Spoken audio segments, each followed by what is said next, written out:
eu até já conversei com o Pedro em off sobre isso. Uhum. E há um ponto em particular que eu prefiro me manter discreto, porque eu não vamos dar asas a cobras, não é isso, professor? Claro, não, claro, mas Adriano Viário, eu não consigo esconder isso. Eles são burros. O É que senhor sabe. eu O acho senhor que é mais sabe. do que burrice. Não, Em off eu comento. não, eu até acredito que seja mais do que burrice, mas eu não acho que esse mais seja excludente da burrice. Não, sem dúvida, não, totalmente de acordo. Não, A não inépcia, por acho. exemplo, se você quer romper a tornozeleira, imagine, primeiro, você convoca a vigília puramente em termos de uma convocação religiosa. Então, você diria assim: eu quero convocar uma corrente de oração, meu pai está enfermo, numa situação psicologicamente vulnerável, acredito que se nos reunirmos em oração, podemos criar uma energia positiva para meu pai. Perfeito. Você pode reunir 2.000 pessoas.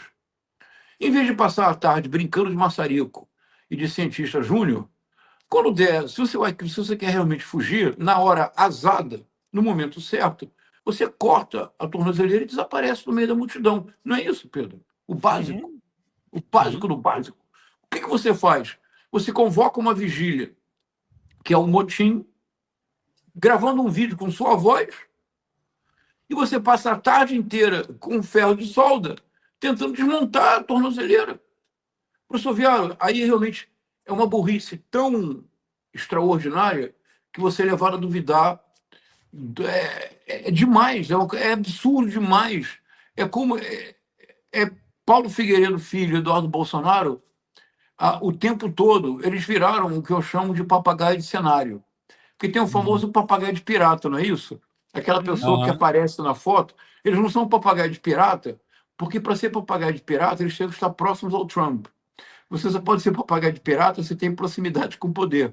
Eles não são papagaios de pirata, eles são papagaios de cenário. Eles vão sempre do lado de fora da Casa Branca. Ou se eles estão no Mar-a-Lago, na casa do Trump, é no jardim, do lado de fora da casa. Eu, pelo menos, espero que um dia eles tirem uma fotografia na porta. Será do lado de fora, mas será na porta. Quer dizer, professor Viário, é absurdo demais. E imaginar que eles governaram o país por 4 anos. Daí, isso é uma coisa importante, acho, para o campo da esquerda, professor Viário. É absolutamente correto que o governo da Frente Ampla não é um governo de esquerda, nem poderia ser-lo. Que não é mesmo um governo de centro-esquerda. Ele tende mais para um governo de centro-direita durante os primeiros 2 anos e meio e um pouco mais. O governo começou a recuperar a popularidade quando ele assumiu posições de centro-esquerda.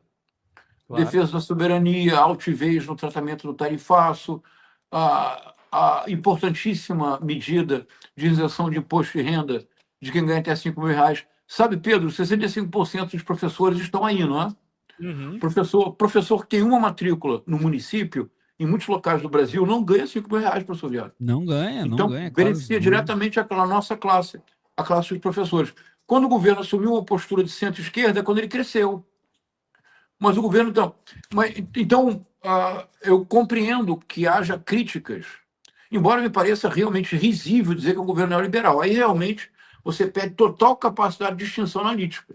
Mas, imaginemos, Pedro, professor Viário, paremos um segundo para imaginar o que foi, no dia 1 de janeiro de 2023, assumir o governo.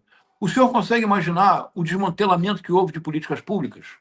O senhor consegue imaginar, porque para montar um banco de dados de âmbito nacional eficaz, que permita planejar políticas públicas eficientes, nós estamos falando de uma década de trabalho.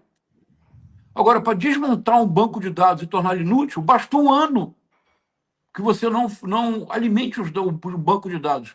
Se você quer destruir de maneira objetiva, como foi o caso do governo Bolsonaro, foram 4 anos de destruição de políticas públicas. Então, em 1 de janeiro de 2023, o que o governo da Frente Ampla herdou foi terra devastada, terra arrasada. Então, acho que é uma coisa que nós devemos levar em consideração. Imaginar que durante 4 anos nós fomos governados por isto, por este exército de Brancaleone, que tinha um super-ministro, Paulo Guedes, que eu vou lembrar aqui uma coisa, vocês lembrarão também, a audiência talvez não. vale a pena lembrar, porque dá a dimensão do que eu estou dizendo. Vocês se recordam que, ainda no período da transição, quando se montou o gabinete de transição, o Paulo Guedes deu uma entrevista dizendo que era preciso uma atitude mais firme com o Congresso no que se refere ao orçamento. E um jornalista perguntou para ele: mas como assim, senhor? A LOA já foi votada, que é a lei de orçamento anual. E ele disse: como assim? O Paulo Guedes não sabia que o orçamento do ano seguinte tinha que ser aprovado no ano anterior pelo Congresso. Vocês lembram disso? Uhum. Se tornou um super-ministro. Nós tivemos como super-ministro o ex-Sérgio Moro. Porque o professor Vero, eu não digo ex-juiz, eu digo ex-Sérgio Moro. O ex-Sérgio Moro foi super-ministro. Um sujeito que acha que cônjuge é cônjuge. Um sujeito que não consegue falar uma frase completa sem cometer erros palmares de português. E se eu disser que ele cometeu um erro palmar de português, ele ficará na dúvida de que tipo de erro ele cometeu, não é isso? Então, durante 4 anos, nós fomos governados por essa gente. Agora, no estertor do movimento, eu fico vendo nas redes sociais as postagens, eu vou lá e respondo educadamente e termino dizendo atenciosamente, porque é uma coisa espantosa, o nível é muito espantoso de descolamento da realidade. Para 2026, da extrema-direita no Brasil, por favor, abramos os olhos. Não é a presidência da República. A presidência da República será um bônus, se for o caso. O verdadeiro projeto da extrema-direita no Brasil para 2026 é a conquista do Senado. É obter maioria no Senado. Por quê? Porque é a única forma de levar adiante o projeto Viktor Orbán. É a única forma de levar adiante a sujeição do judiciário para, então, a imposição de um Estado autocrático. A extrema-direita, de fato, está pensando na presidência em 2030, mas uma presidência que terá sido preparada pela sujeição do judiciário. Por isso é importante que compreendamos que nós agora viveremos de 2025 a 2026 com o crescimento de duas vertentes desse projeto.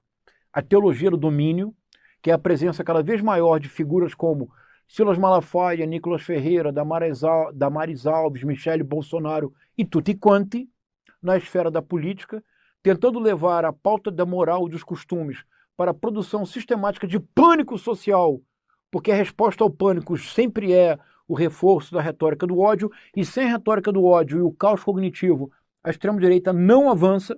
O verdadeiro projeto